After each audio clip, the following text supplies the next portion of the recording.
SCP-310 Object Class Safe.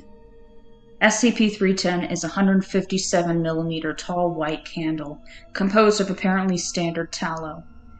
SCP-310 is an unmarked 33 mm diameter cylinder with tapered tip, out of which emerges 7 mm of wick. When not immersed in an oxygen-free medium, the wick produces a steady 24 mm tall flame. This flame can be extinguished through most conventional means: removal from oxygen, immersion in non-flammable fluid, application of sudden intense airflow. However, on the removal of the inhibiting factor, the flame immediately reappears, behaving much like a standard trick candle. Only a small amount of tallow is liquefied at the base of the wick and is not consumed by the flame. Even during the longest duration removed from containment, days from 2, as a result of the events of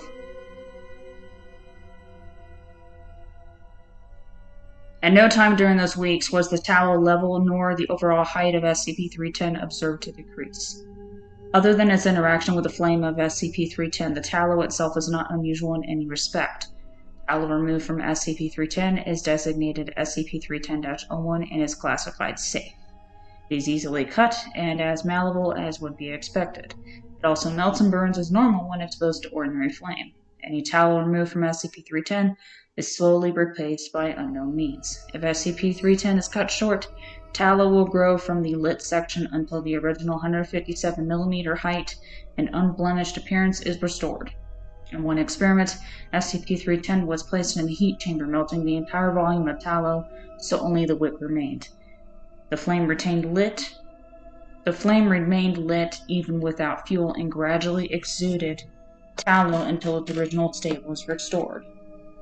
Any flammable or semi-flammable substance which comes into contact with SCP-310 becomes ignited with a slow-spreading fire. Unlike the flame of SCP-310, this fire cannot be extinguished by any known means other than exhausting its fuel supply.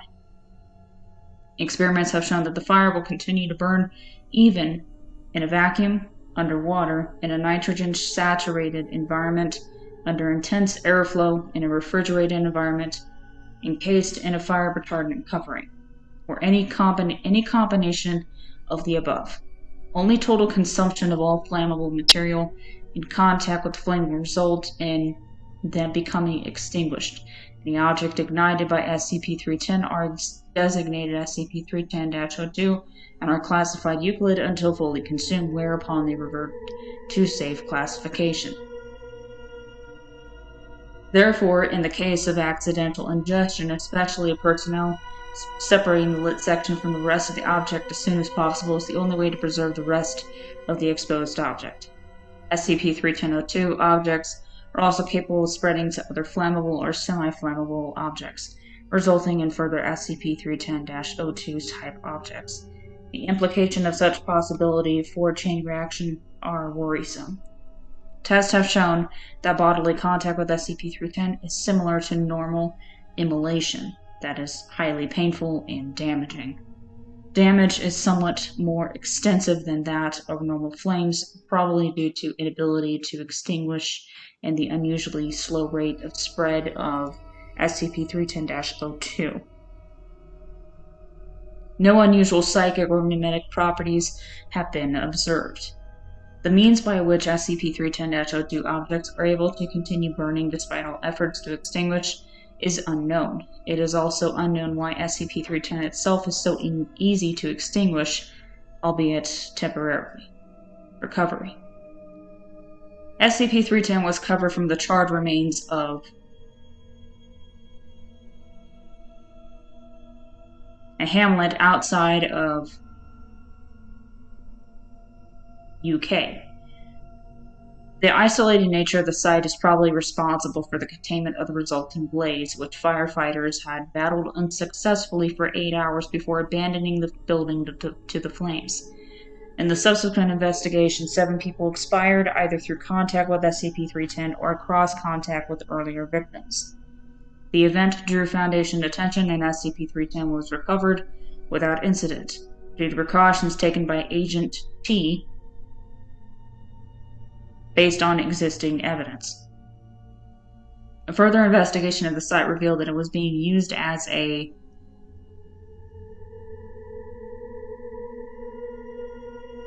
The involvement of that organization may go some way to explaining why SCP-310 was located where it was and what it had been used for, and how it started the blaze that led to its discovery by the Foundation.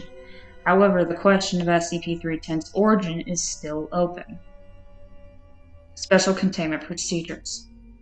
When not used in experimentation, SCP-310 is to be kept in a 0.3 meter by 0.3 meter by 0.3 meter sealed vacuum case composed of flame retardant material.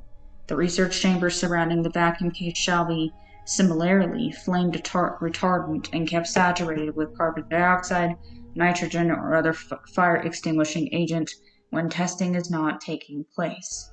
Standard Foundation protocols to prevent unauthorized access should be kept in place. No flammable or semi-flammable substances are permitted within the research chamber except small quantities for research purposes. Authorization is required for testing on live or otherwise self-propelling test subjects. The chamber is to be kept sealed during testing and emergency vacuum system is to remain active. All personnel are forbidden to wear loose clothing when in chamber. Long hair must be kept tied up. Flame retardant suits are recommended. Memo number 310-AA.